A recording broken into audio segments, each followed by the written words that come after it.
Puji nama Tuhan, sebentar kita mau mulai ibadah kita pada sore hari ini. Jemaat saya undang bangkit berdiri, kita menyanyikan Tuhan Yesus Setia.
Dengan kasih Kristus, Ibu Gembala pimpin doa buat pembukaan.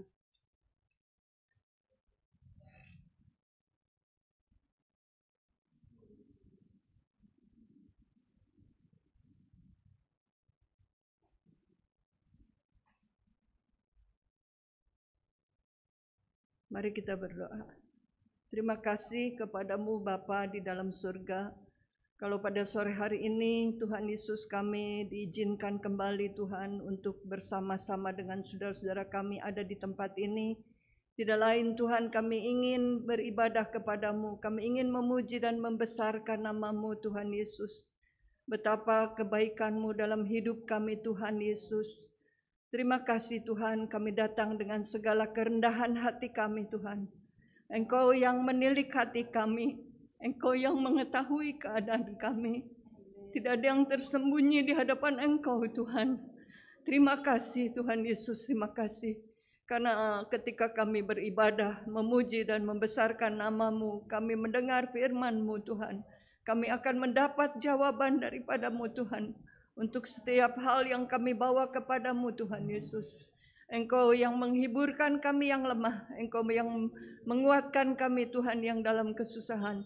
Terima kasih Tuhan, terima kasih dan Roh Kudus-Mu selalu ada bersama dengan kami Tuhan. Karena adalah Engkau yang kami puji Tuhan, yang empunya segala-galanya. Terima kasih Bapa, bekerjalah Tuhan dalam ibadah kami dari awal sampai akhir. Di dalam nama Tuhan Yesus Kristus kami berdoa dan mengucap syukur. Haleluya, amin. Puji nama Tuhan, jemaat kami saya persilakan duduk kembali. Kita menyanyikan lagu Kumenang Kumenang bersama Yesus.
Tuhan, pada sore hari ini saya buka ruang kesaksian bagi jemaat yang rindu menyaksikan cinta kasih Tuhan.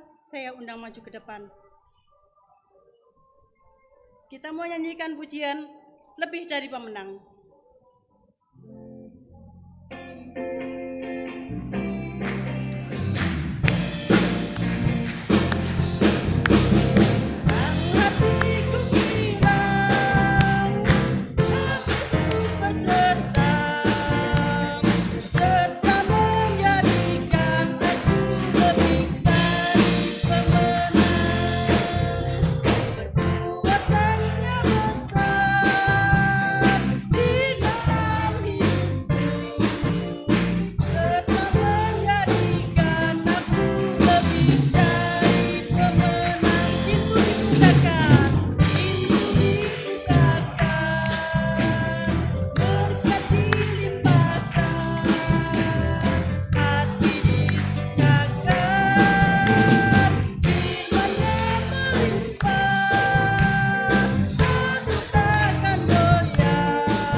Ada yang mau bersaksi? Baik, kalau belum ada, kita lanjutkan pujian kita. Janganlah jemu berbuat baik.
Nama Tuhan, sebentar kita mau mendengarkan kebenaran firman Tuhan. Jemaat saya undang bangkit berdiri, kita menyanyikan Lingkupiku.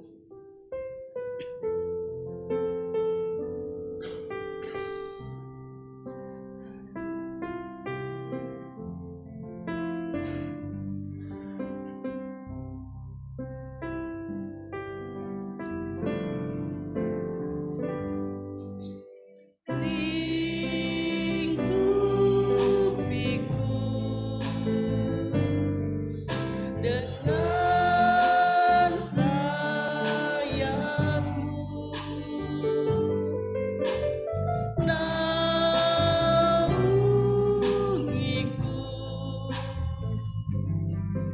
dengan kuasa-Mu.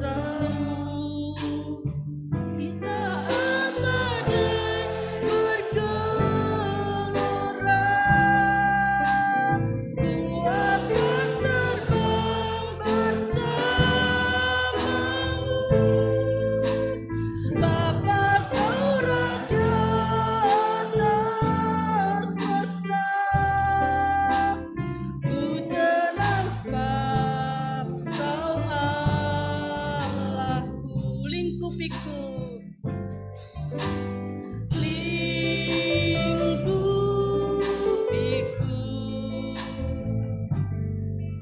dengan sayap-Mu. Naungiku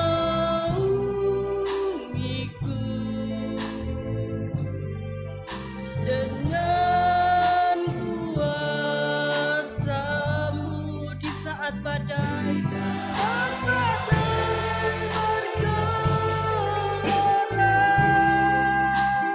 ku akan terbang bersama-Mu. Bapa, Kau Raja atas semesta, ku tenang sebab Kau Allahku. Saudara yang kekasih di dalam Tuhan, apa yang terjadi dalam kehidupan kita tidak dapat memisahkan kita dengan Yesus. Karena janji Tuhan memberikan kemenangan di setiap kehidupan kita. Tetap percaya ketika badai datang, kita mau belajar tetap percaya kepada Tuhan, tetap setia kepada Tuhan. Apa yang terjadi di saat badai, kita mau belajar. Di saat badai menerpa pun, kita mau tetap setia kepada Tuhan. Badai bergelora, ku akan terbang bersama-Mu.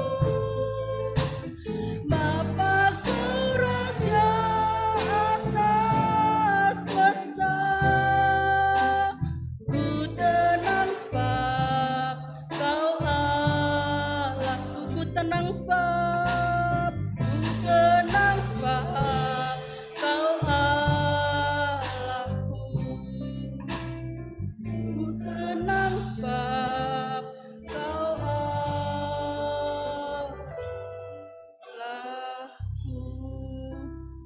Dengan kasih Kristus, sudah Christopher pimpin doa buat firman Tuhan yang akan disampaikan.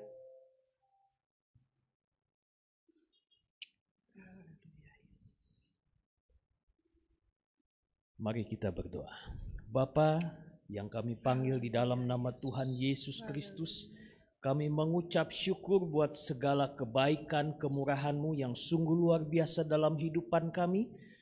Kalau kami sudah memuji, menyembah Engkau, biarlah semuanya itu menjadi dupa yang harum di hadapan-Mu. Tiba saatnya kami rindu dibekali kembali oleh kebenaran firman-Mu.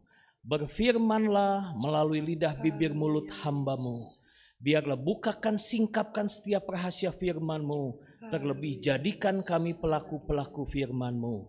Mengurapi, memakai hamba-Mu dengan urapan yang baru.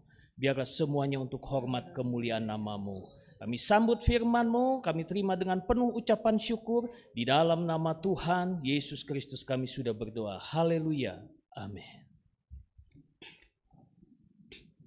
Firman Tuhan akan disampaikan oleh Pendeta Ruben. Waktu dan tempat saya persilahkan.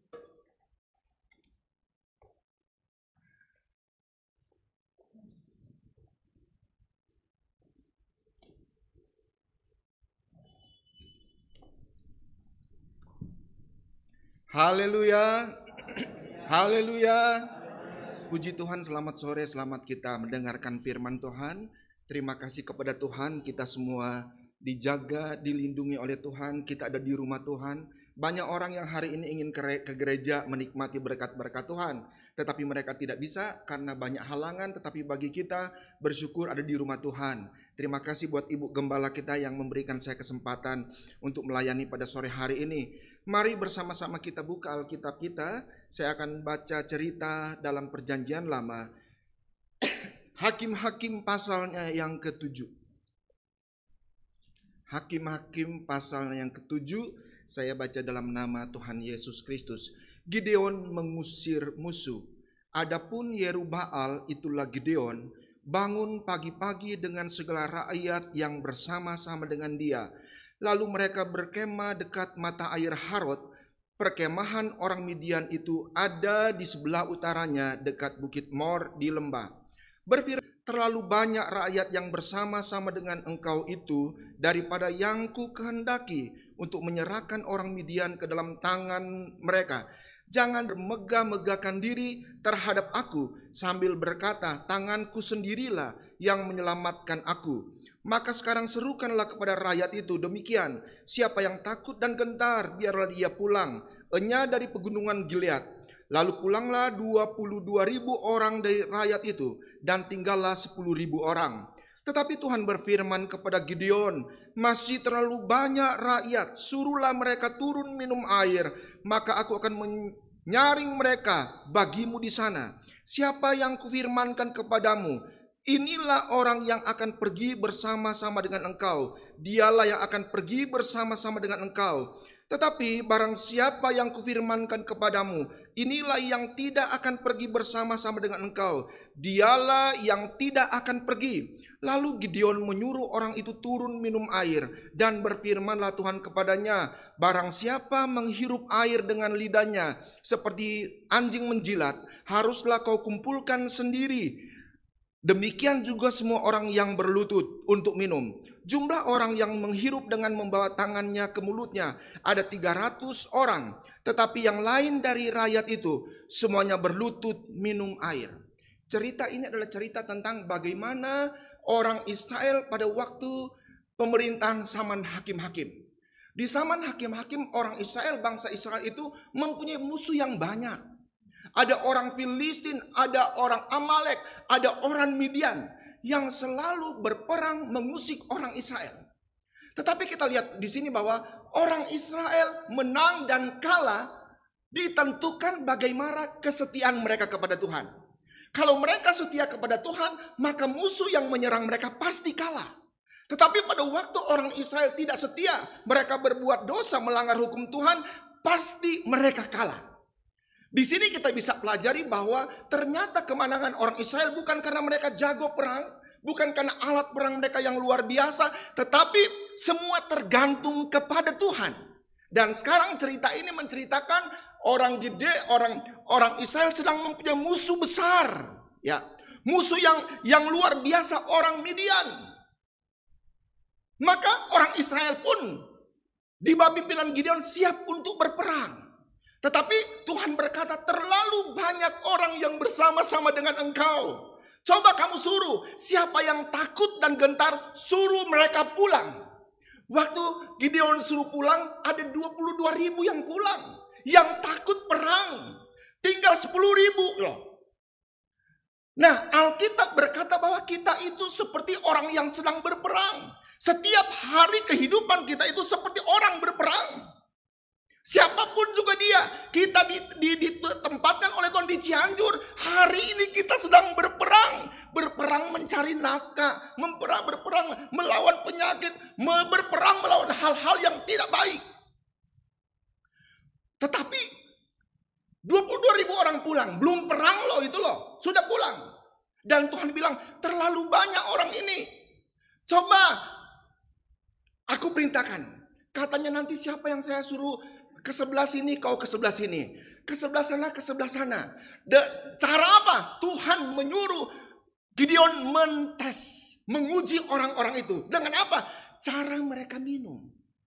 Katanya kalau mereka minum dengan tangan dan menjilat seperti anjing, pisahkan mereka. Sedangkan yang berlutut minum air itu, pisahkan. Dan ternyata yang minum seperti anjing, ambil air dengan tangan ada 300. Sedangkan yang 9.700 adalah berlutut. Dan Tuhan berkata begini, dengan 300 orang ini, aku akan serahkan Midian. Aku akan membuat engkau menang.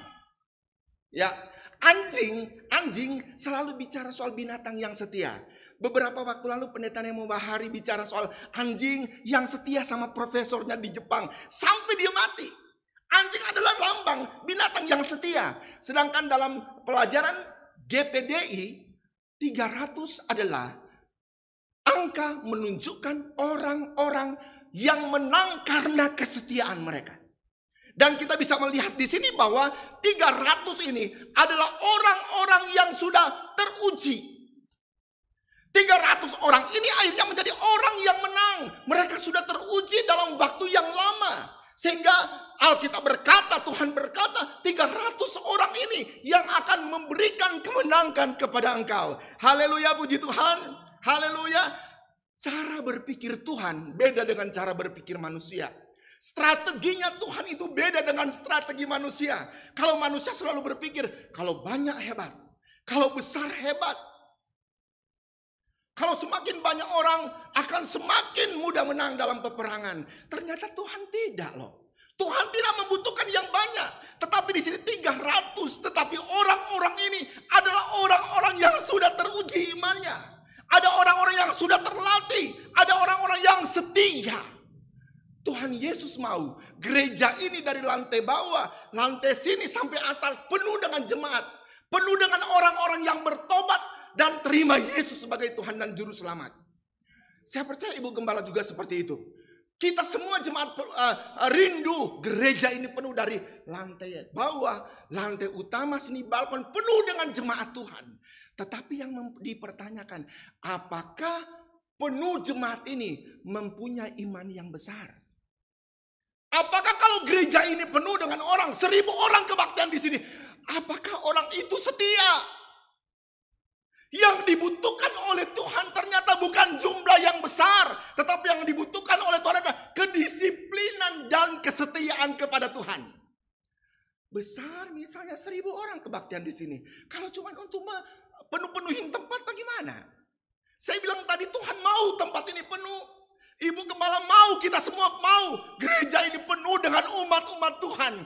Tetapi apakah semua yang hadir 1000 orang itu bisa menjadi berkat? Bisa menjadi saksi. Walaupun cuma sebegini jemaat kita misalnya yang hadir. Tetapi yang sebegini itu bisa menggoncangkan Cianjur. Haleluya. Yang sedikit ini bisa membesarkan nama Tuhan. Haleluya. Puji Tuhan. Sekali lagi, jumlah besar atau kecil tidak menjadi masalah dengan Tuhan. Yang menjadi perhatian Tuhan adalah orang yang sudah teruji. Jemaat yang dikasih oleh Tuhan, coba kita lihat kehidupan berjemaat kita. Ada orang yang berperang, gagal. Ada orang yang menang. Ada orang yang berperang iman, berperang dalam usaha, gagal. Dan ujung-ujungnya tidak ke gereja. Apa ini orang? Tuhan ada salah apa? Kenapa kita harus ngambek sama Tuhan? Kita bermasalah dengan usaha kita. Kita gagal dengan usaha kita. Kenapa tidak ke gereja? Salah apa Tuhan? Kenapa kita bermasalah dengan saudara kita di gereja? Kita ngambeknya kepada Tuhan, tidak ke gereja.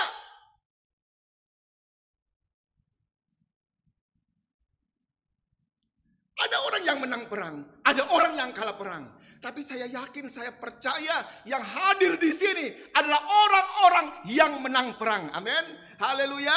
Saudara yang dikasih oleh Tuhan, di dalam Alkitab, di dalam Yosua pasal 6, Yosua pasal 6 dikisahkan di sana orang Israel menghancurkan kota Yeriko. Orang Israel menjatuhkan kota Yeriko.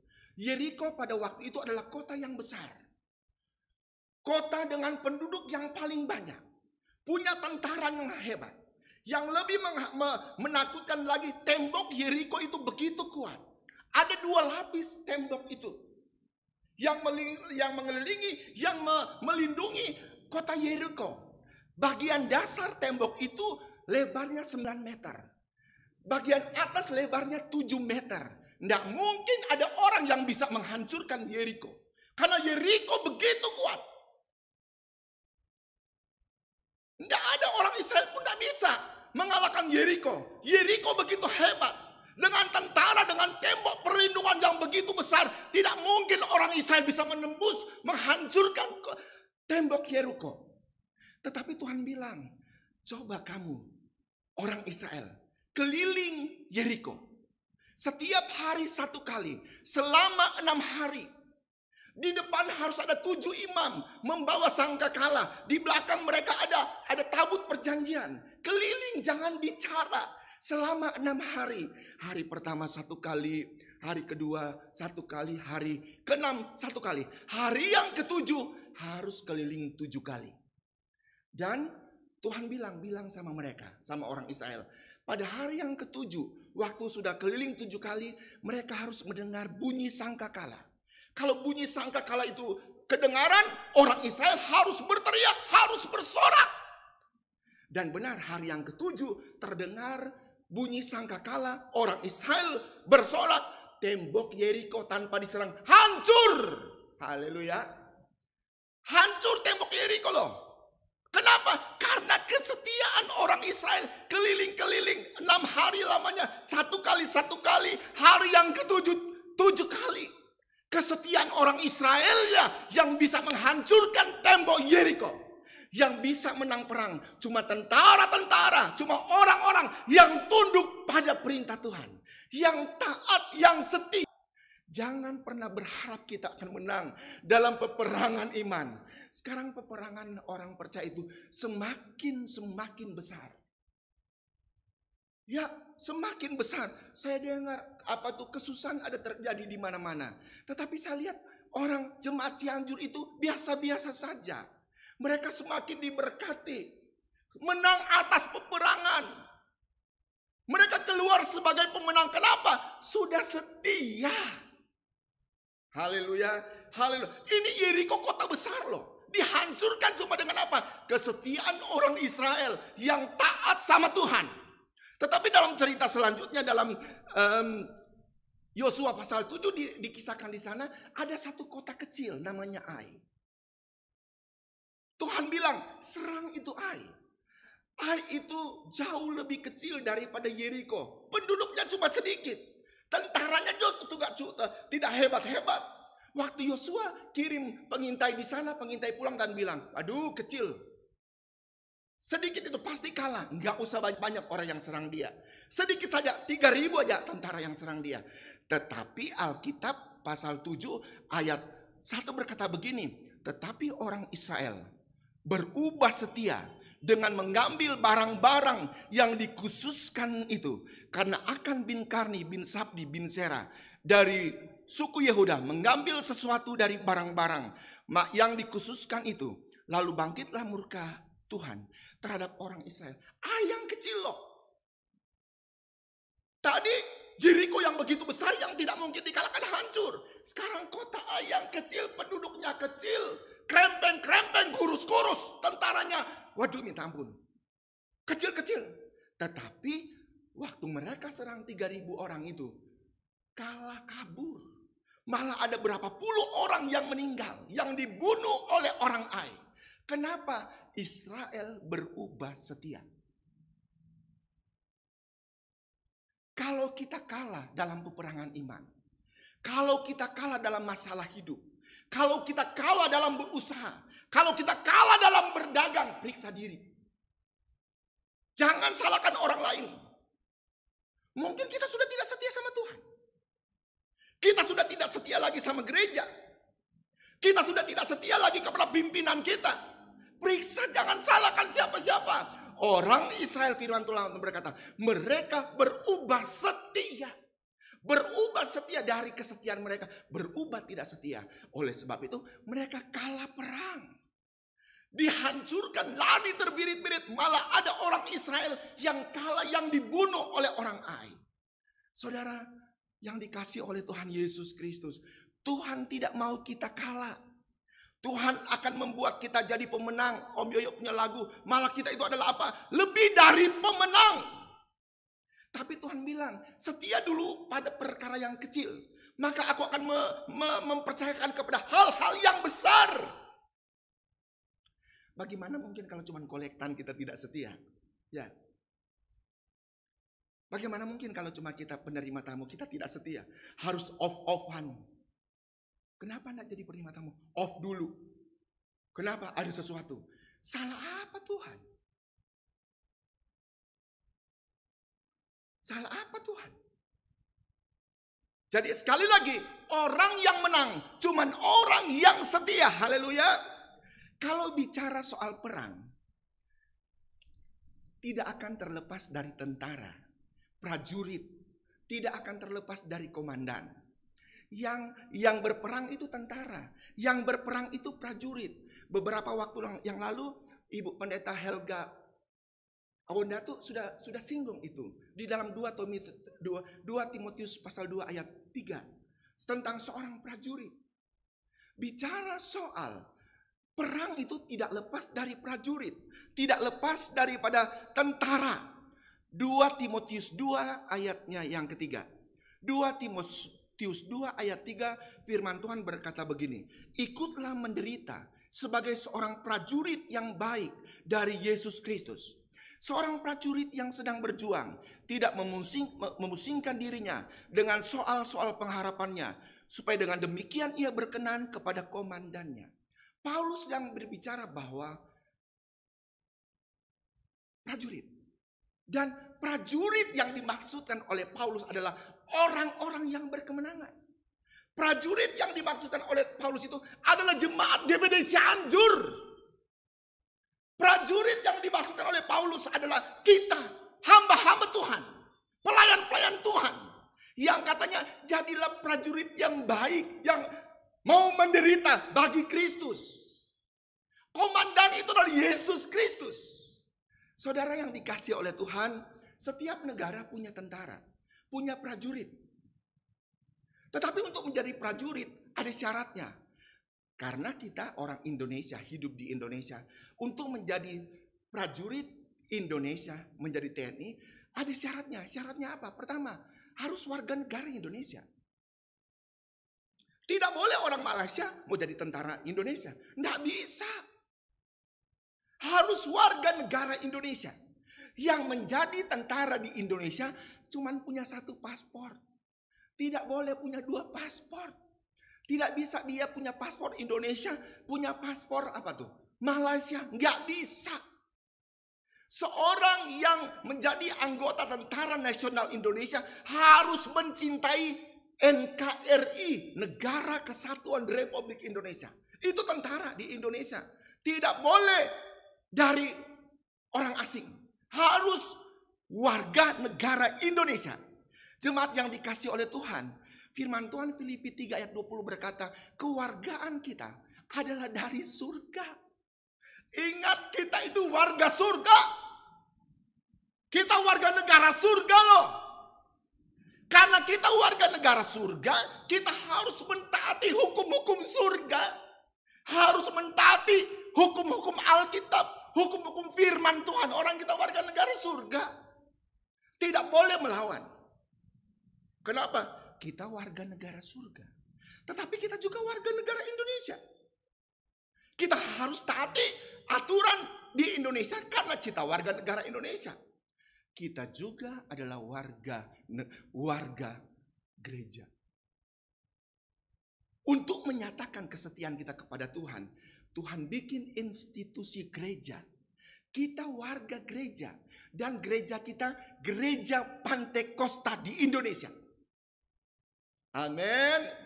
Warga gereja Pantekosta di Indonesia. Menjadi warga surga harus setia sama Tuhan. Kalau Tuhan Yesus, ya Tuhan Yesus. Nggak usah yang lain. Kan warga negara surga. Kalau mau GPDI, ya GPDI. Nggak usah yang lain. Kan warga negara gereja. Harus setiakan kepada gereja sebagai institusi tempat kita bersekutu. Tempat Tuhan menaruh hukum-hukum Tuhan. Jangan jadi seperti kodok. Jemaat ingat, warga negara surga, warga negara Indonesia, warga negara gereja, jangan jadi seperti kodok. Kodok binatang amfibi yang hidup di dua alam. Dia bisa di air, dia bisa di darat. Bisa di air, bisa di darat. Jangan jadi seperti kodok. Di sana yes, di sini yes. Ambil satu ketetapan saja. Mau Yesus, Yesus saja. Nggak usah ada yang lain. Kenapa? Kita warga negara surga. Kita warga negara Indonesia. Kita warga GPDI. Ada aturannya. Jemaat yang dikasih oleh Tuhan, sekali lagi, kita tidak bisa hidup di dua alam. Yesus Kristus pernah memperingati orang-orang yang sedang mendengar khotbah Yesus pada waktu Yesus ada di atas bukit. Yesus bilang, jangan kamu. Coba kita baca Matius 6 ayat 24. Matius pasal 6 ayat 24. Ini Yesus memperingatkan orang-orang yang sedang mendengarkan Yesus waktu Yesus sedang khotbah di atas bukit. Bunyinya begini, tak seorang pun dapat mengabdi kepada dua Tuhan. Karena jika demikian ia akan membenci yang seorang dan mengasihi yang lain. Tidak boleh. Kalau mau sayang satu orang saja. Jangan dua orang, tidak bisa dia berbagi kasih. Tidak bisa. Kalau Tuhan ya Tuhan.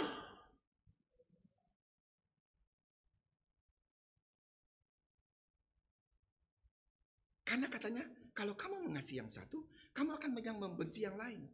Tidak mungkin di sini kita bilang sayang, di sana kita akan bilang sayang. Itu kan namanya munafik. Jadi pilih aja salah satu. Yesus juga pernah menegur jemaat yang ada di Laodikia. Ini bukan cuma ditujukan kepada jemaat Laodikia saja ditegur oleh Tuhan Yesus. Tetapi teguran ini datang juga bagi jemaat GPD Cianjur. Haleluya. Wahyu pasal 3 ayat 15. Wahyu pasal 3 ayat 15. Teguran Tuhan, Tuhan mengecam jemaat Laodikia. Tuhan bilang begini, aku tahu segala pekerjaanmu. Engkau tidak dingin dan tidak panas. Alangkah baiknya jika engkau dingin atau panas. Katanya, karena engkau suam-suam kuku, aku akan memuntahkan engkau. Ada kata-kata begini, maaf, seperti panas-panas tai ayam gitu loh. Waktu ayam baru buang kotoran panas, sebentar sudah dingin. Jangan panas-panas tai ayam. Jangan panas atau dingin. Kalau mau panas sekalian. Kalau mau dingin sekalian. Kalau mau setia sekalian. Jangan cuma ada maksud tertentu baru datang ke gereja. Mau senang, mau susah. Kalau sudah bilang saya orang Kristen, saya warga GPD, datang. Ada kemungkinan, ada dua kemungkinan yang terjadi pada waktu seseorang, pada waktu anak Tuhan mengalami penderitaan, mengalami tekanan. Pertama, dia akan datang kepada Tuhan. Dia akan semakin setia sama Tuhan. Dia akan bersekutu. Karena dia tahu kalau dia datang bersekutu, dia cari Tuhan. Masalahnya, ada Tuhan campur tangan. Dia akan cari Tuhan datang ke gereja. Tetapi yang kedua, pada waktu ada tekanan, pada waktu ada masalah, dia akan tinggalkan Tuhan. Mau pilih yang mana? Jemaat pernah ada masalah? Bapak-bapak, ibu-ibu jemaat pernah ada masalah? Dan tindakan apa yang engkau ambil? Apakah bilang, nggak ke gereja dulu lah, masalah terlalu besar. Atau semakin setia, semakin tertekan, semakin setia.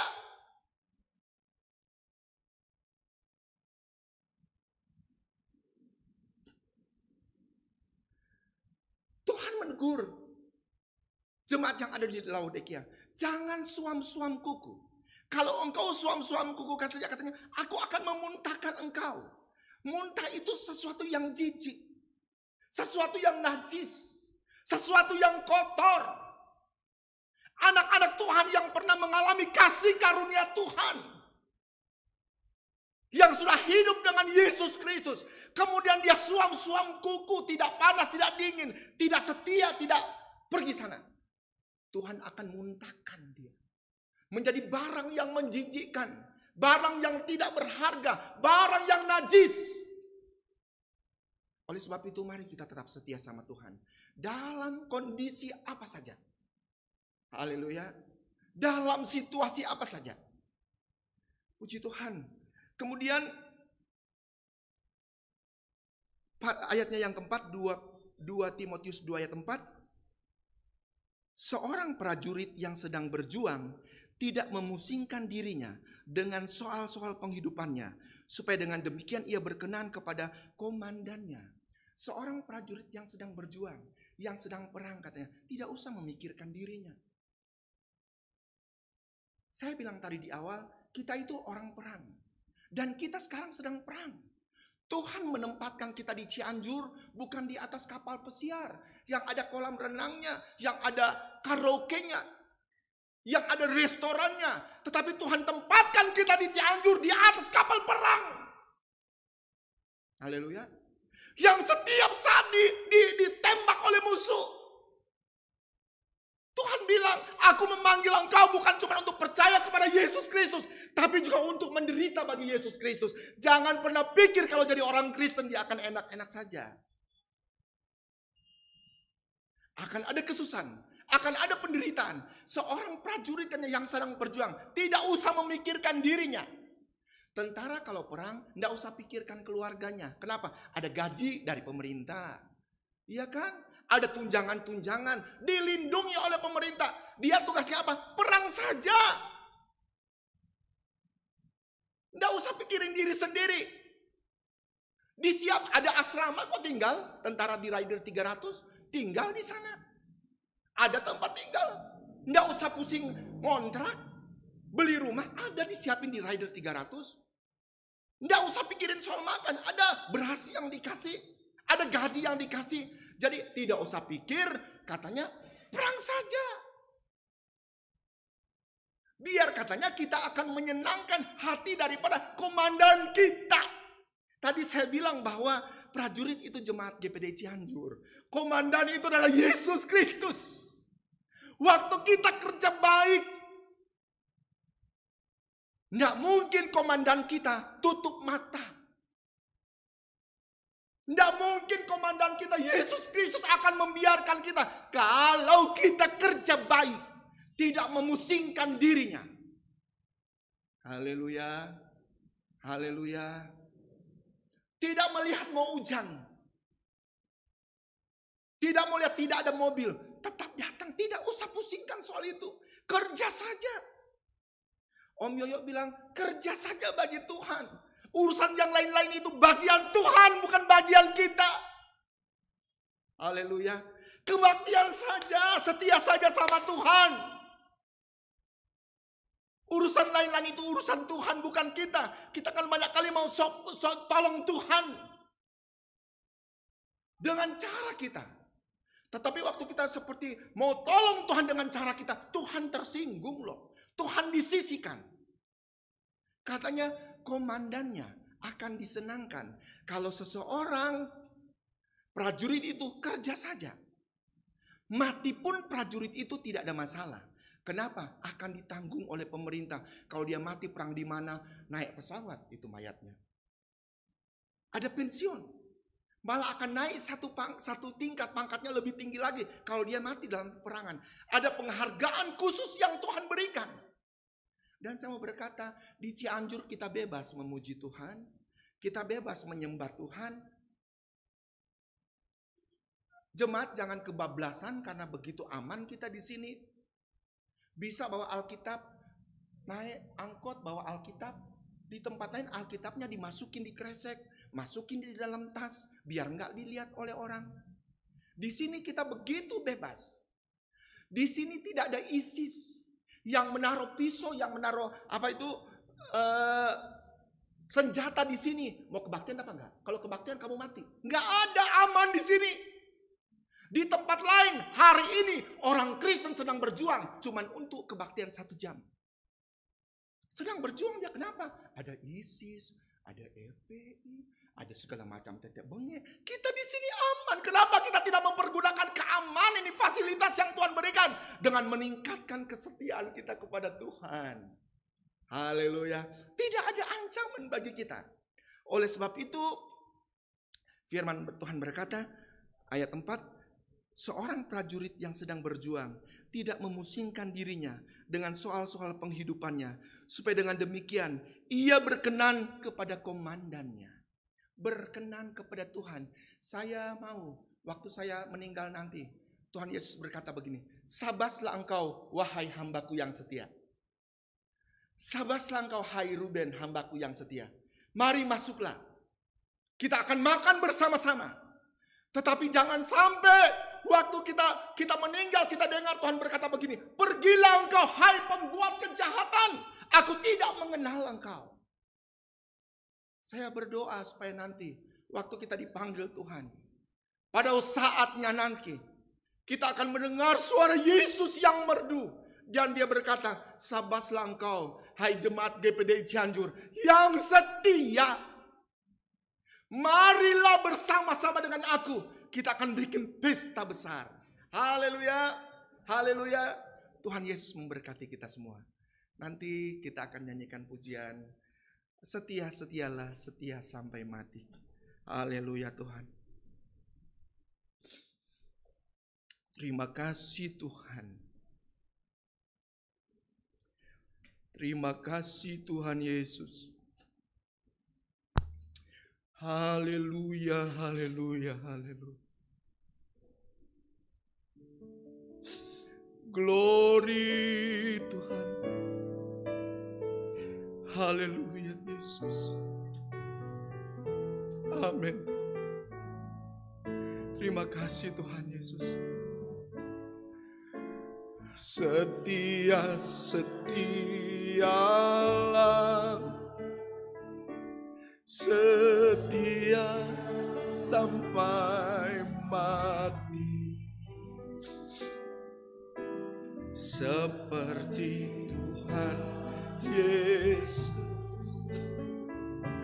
Setia sampai mati. Haleluya. Apakah balasanmu, glory Tuhan, untuk kasih setianya? Setia, setialah, glory, glory, glory. Setia sampai mati.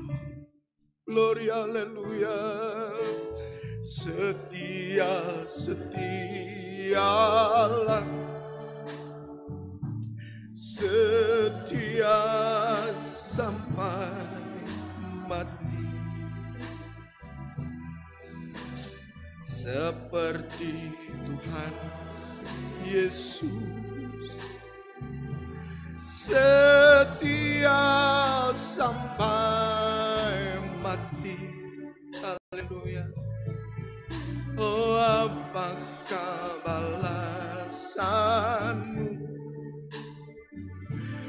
untuk kasih setianya? Setia, setialah, glory Tuhan. Setia sampai. Kita nyanyikan pujian ini lagi. Nanti Bapak Pendeta Revi Awondato akan berdoa. Selanjutnya saya serahkan kepada Bapak Wakil Gembala, Bapak Odisimus. Oh, setia sampai mati, glory Tuhan, seperti Tuhan Yesus. Setia sampai mati.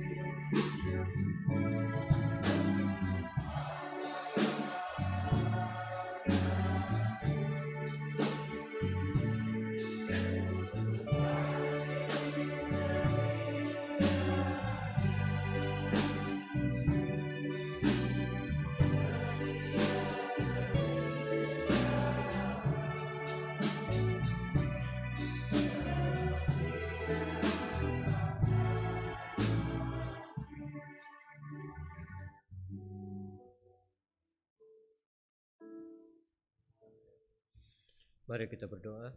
Tuhan, kembali kami bersyukur pada sore hari ini boleh diingatkan mengenai kesetiaan kami kepada Engkau.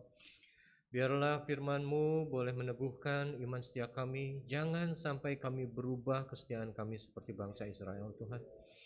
Bapa yang baik, kami juga tidak ingin seperti jemaat Laodikia. Biarlah kami selalu panas dalam kasih pengiringan kami kepada Engkau. Biarlah firman-Mu yang boleh kami dengar ini boleh menjadi penguat peneguhan iman kami ke dalam Engkau, Tuhan. Sehingga apapun yang terjadi dalam perjuangan iman kami kepada Engkau, Tuhan, kami boleh tetap setia sampai pada akhirnya, hingga Kau dapati kami setia, Tuhan, di mata-Mu. Terima kasih Bapa, terima kasih Tuhan. Kami juga berdoa untuk hamba-Mu, Bapak Pendeta Ruben. Kau lihat pergumulannya, Kau lihat semua keinginannya. Biarlah Engkau, Tuhan, Maha Pencipta yang Maha memiliki segalanya, boleh memenuhi segala keinginannya sesuai dengan kasih karunia yang limpah di atas hidupnya. Terima kasih Bapa, terima kasih Tuhan. Kalau sebentar juga kami akan memberikan persembahan kami, biar persembahan itu boleh datang dari hati yang tulus, hati yang sukacita, sehingga apa yang kami berikan boleh menjadi berkat bagi banyak orang. Terima kasih Bapa, di dalam nama Tuhan Yesus Kristus kami sudah berdoa. Haleluya. Amin.